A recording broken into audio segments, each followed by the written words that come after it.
Chinese Communist Party over Taiwan. At least that's what they're saying. The CCP has surrounded Taiwan. They've been holding military drills. They're saying this is just the start of it. There's more to come.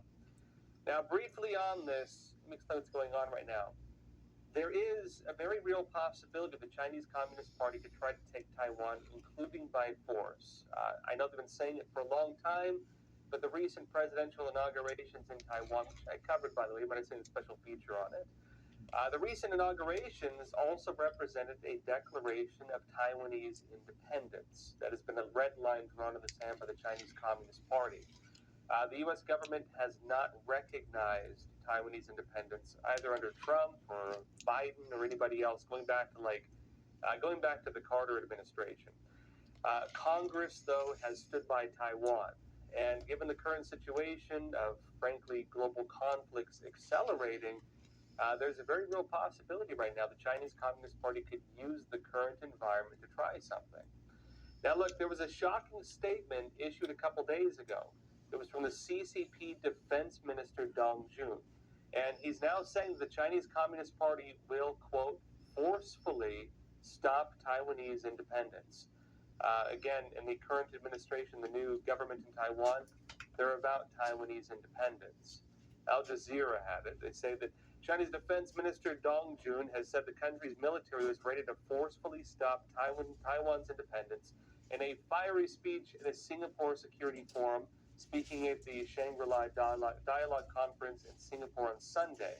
And as Dong said, the self-ruled democracy of Taiwan was the, quote, core of core issues for China.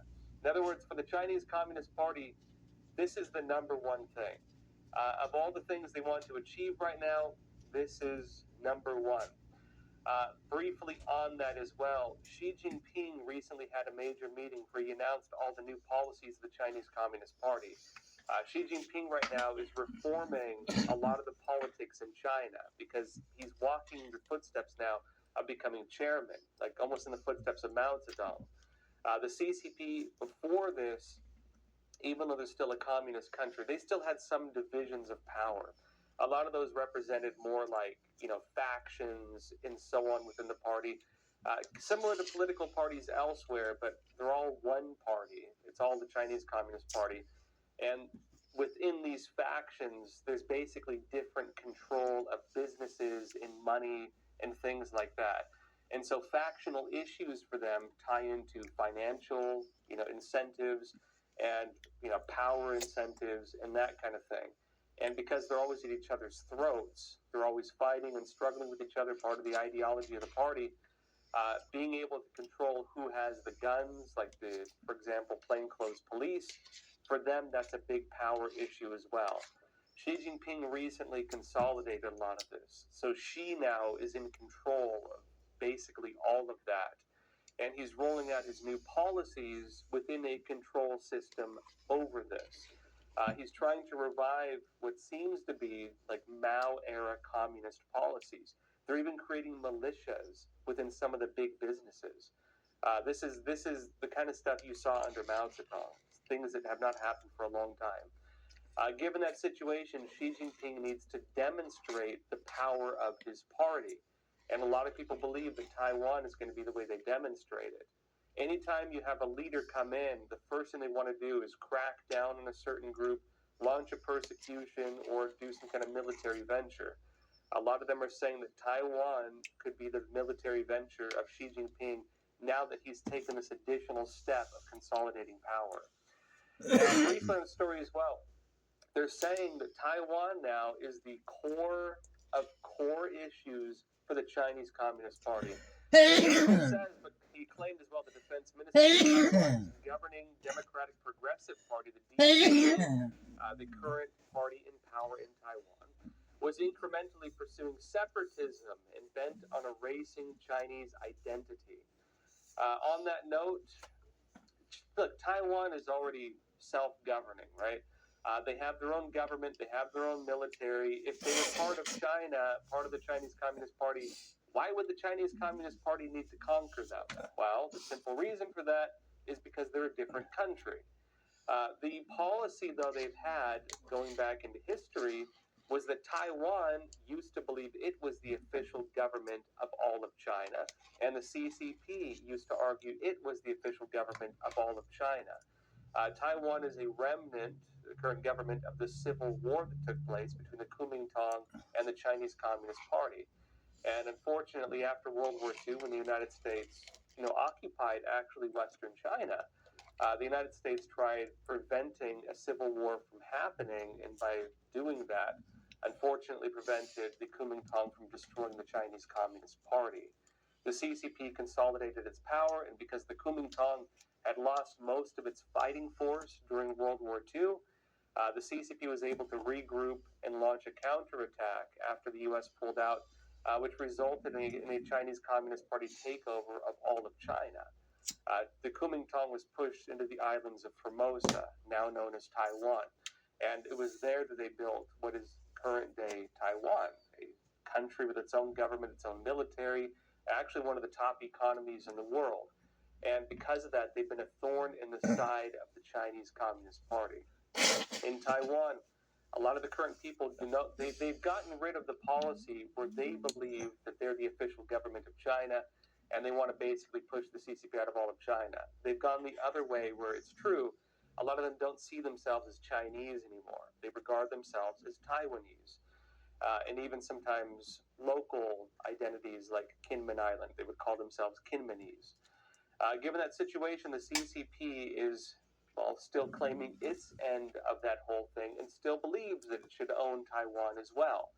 And so they're arguing that Taiwan's declaration of being an independent country, saying that they no longer really want to take back China and so on, is a direct threat to the CCP itself. Now, back to this, they note that last month it staged 2 days of war games, the Chinese Communist Party, around the island after the May 20th inauguration of the President William Lai Ching-te. Lai, the new president of Taiwan, who was the vice president before, and the DPP, his party, say it is up to the people of Taiwan to decide their future. And it's that Beijing calls him a separatist. And they say, quote, those separatists recently made fanatical statements that show their betrayal of the Chinese nation and their ancestors. They will be nailed to the pillar of shame in history, Dong said. And remember, this is the head of the Chinese, one of the heads of the Chinese military. He adds that the Chinese People's Liberation Army, that's the official army of the Chinese Communist Party, has always been an indestructible and powerful force in defense of the unification of the motherland, and will act resolutely and forcefully at all times to curb the independence of Taiwan and to ensure that it never succeeds in its attempts.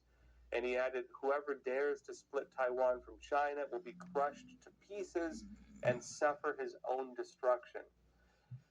That's what's going on right now, folks. Now, here's a bit more on how those drills went. Because remember what I've been saying for a while. An invasion of Taiwan by the Chinese Communist Party would be devastating to the CCP. Taiwan, in terms of just geographical position and the way the waters are around it, it's mostly shallow water all around the island except for the southeast tip where you have some deep water which allows for submarine ports. The CCP can't really access that. If they were to try to invade Taiwan, it'd be a massive rocket barrage, and it would be, the PLA Marine landing forces and Navy forces, and it would be devastating for them. Imagine, for example, the American war on D-Day, where the Germans have their machine gun nests and so on. But add to that modern-day weapons, where all those ships and everything else coming in could be instantly destroyed. This would be devastating to the CCP. And so what I've been saying is you'd probably see a couple different ways this would unfold. You'd very likely have more of a castle siege type scenario, where the CCP surrounds the islands, chokes them off, and then tries to stir up internal instability in Taiwan, and then, of course, tries to do external propaganda and so on to keep other countries out of it. Now, we didn't see that happen recently, but the CCP did, in fact, surround Taiwan. The Guardian said that China has conducted mock missile strikes against Taiwan on a second day of military drills, which it said was testing its ability to seize power. In other words, take over Taiwan, and inflict punishment for, quote, separatist acts after the inauguration of the island's new president. It's the exercises which involve Chinese military units from the Air Force, Rocket Force, The rocket force is like the one where I said they do rocket barrages. They're the ones in charge of that, including the nuclear weapons, by the way. The Navy, the Army, and the Coast Guard. And the Coast Guard's militarized as well. It's basically their Navy as well. Were announced suddenly on Thursday morning. It notes that maps showed 5 approximate target areas in the sea surrounding Taiwan's main island, and other areas near Taiwan's offshore islands, which are close to the Chinese mainland. It says that China's defense ministry said the drills on Friday were testing its military capability to seize power and occupy key areas in line with Beijing's ultimate goal of annexing Taiwan, which they're currently trying to do. Now, look, of course, there were different takes on a timeline. Before, people were saying maybe 2049, some were saying 2030. Now they're saying 2027, a couple of years out. Others say it could be at any moment. In reality, given the CCP's language right now, given international instability right now, but most importantly, given the fact that the CCP is moving forward with what I said they were going to do, which is try to start multiple wars in the world to, again, break up U.S. military response and the ability of the U.S. to provide aid to countries in their defense, the CCP has successfully created that environment. Of course, the war between Russia and Ukraine is now currently accelerating. For example, Ukraine is now striking targets within Russia, and Russia is regrouping and expanding its military quite a bit, even dragging in some other countries. The CCP is even now providing some of the equipment to Russia, which was a red line before, by the way. You have the wars with terror groups spreading, with Iran and otherwise. You have North Korea becoming more hostile. You have other things happening, including in Latin America, and the possibility of a war in Guyana. And so, given the circumstance where the CCP is in fact playing a hand in all of these different conflicts, they need that clout if they're going to do this operation against Taiwan. Maybe it will be a couple of years before they have the full system of international conflict established, if they can do it. But this is what they're trying to do right now. Briefly on this. Now, after the drills, the Chinese Communist Party suggested it was more meant to send a message, right? The military drills.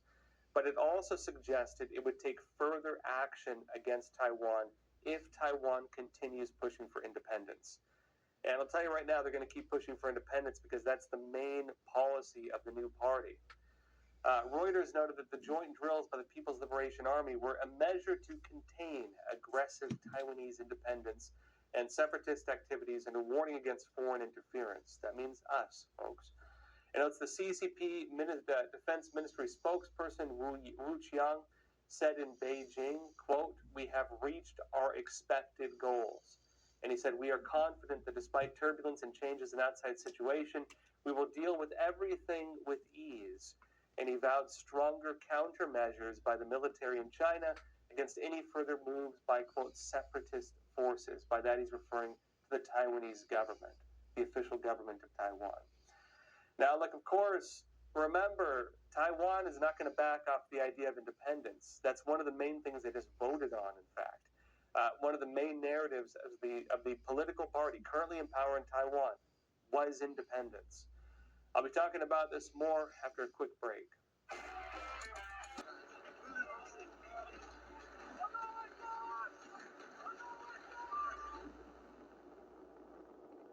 The Chinese Communist Party is positioning itself for a potential war with Taiwan, and concerns have been brewing over this for a few years. I know we've been talking about it for a long time. But with the recent Taiwanese presidential inauguration, just recently, of a pro-Taiwanese independence president, the risk of a potential takeover has never seemed closer. Now, look, of course, it's unlikely Taiwan is going to back off the idea of independence, as I was saying, because that's the red line being drawn in the sand by the Chinese Communist Party. They keep saying it, and they're going to keep moving on their end. Now, independence has been one of the main campaign points of the current president, the one who was just inaugurated. In other words, this is what the Taiwanese people voted on. Now, the U.S. government has maintained a position of not recognizing Taiwanese independence. There's a bit of confusion over this. This was a policy not only under Biden, it was also a policy under Donald Trump. It actually goes all the way back to Jimmy Carter. And again, under the Carter administration, that was when a lot of the things on Taiwan shifted. It was questionably legal how Jimmy Carter repositioned American foreign policy on Taiwan, given that he avoided a congressional vote to change some key U.S. policies. But part of that change in policy was that, prior to that, the United States recognized Taiwan as the official government of all of China, because at the time, both the Taiwanese government and the CCP were claiming they were the legitimate government of China. Because again, they had a very bloody civil war, which led to the CCP taking over the mainland. But the Kuomintang had been the government before that, and they were pushed into Taiwan. Jimmy Carter changed that, bypassed Congress in doing it, but the U.S., regardless of that, has maintained a strong policy of backing Taiwan and helping it defend itself were a conflict to take place.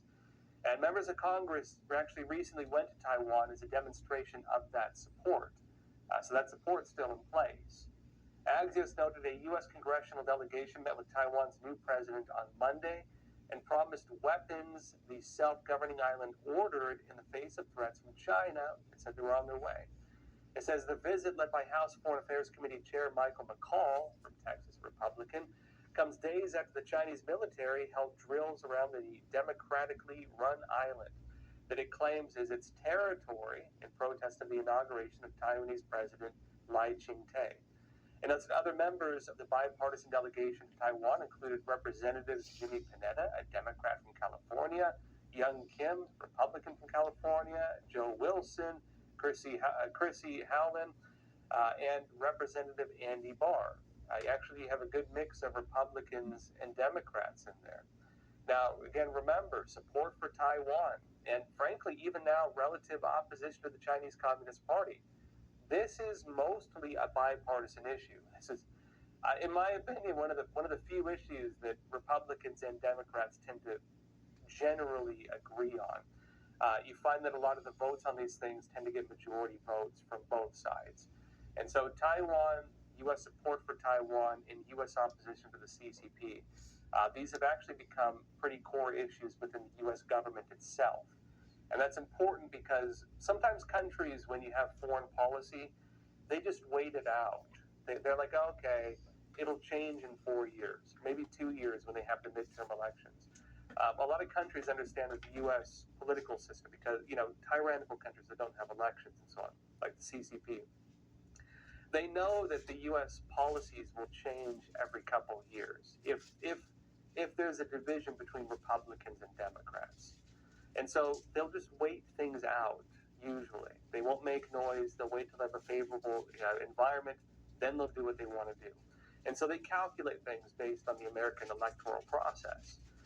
When there's agreement between both Republicans and Democrats, though, when both sides of the U.S. government are generally in agreement, that's a very different message. And so for the CCP, this represents the U.S. solidarity against it and against the idea of it trying to take over Taiwan by force. And remember also that Taiwan has global importance. There is some self-interest involved, maybe on America's part as well. One of the big issues is the fact that a good portion of the world's semiconductors come from Taiwan.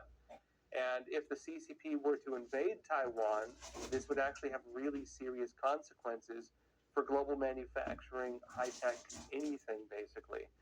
Fox News noted the Chinese invasion of Taiwan would have catastrophic consequences for the global economy, including in the United States, warned House Foreign Affairs Chairman Michael McCall, the one who recently went to Taiwan, by the way. And he said the thing that really, I think, makes this island extremely important is that 90% of the advanced semiconductor manufacturing for the world happens right there. And if an invasion happens, I don't see a scenario where that survives. You know that everybody that has phones, cars, we have advanced weapon systems, everything is dependent on semiconductors. And this island, Taiwan, over time, because we've offshored manufacturing. We've put ourselves in a very vulnerable position by doing that. And the shutdown of what's happening here, semiconductors, would really shut down the world. So he's saying basically if they were to invade Taiwan, that would be a death blow to the global high-tech industry. It would bring global shipping and a lot of other things to a standstill in some regards. And, you could argue, well, there's other places, like South Korea, which the CCP would also move on as well if something were to happen. Remember, South Korea is in a gray area. They're not part of the U.S. alliance, right, with Japan and Australia and India and others. They're kind of between the U.S. and the CCP, and their politics are also very divided on that. And so if the CCP were to invade Taiwan, they would not take over the semiconductor factories. What you would see happen is that basically they'd be sabotaged. They would be unusable, and that would shut down that part of the global market. The other thing you would have is other companies like NVIDIA, which is trying to build up this stuff, other U.S. companies trying to rapidly create this, and even Taiwan's semiconductor company, TSMC, trying to build America-based manufacturing facilities for semiconductors. But if a war with Taiwan were to happen before the completion of that, what would instead happen is that the high-grade semiconductors would be cut off, essentially, to a large extent.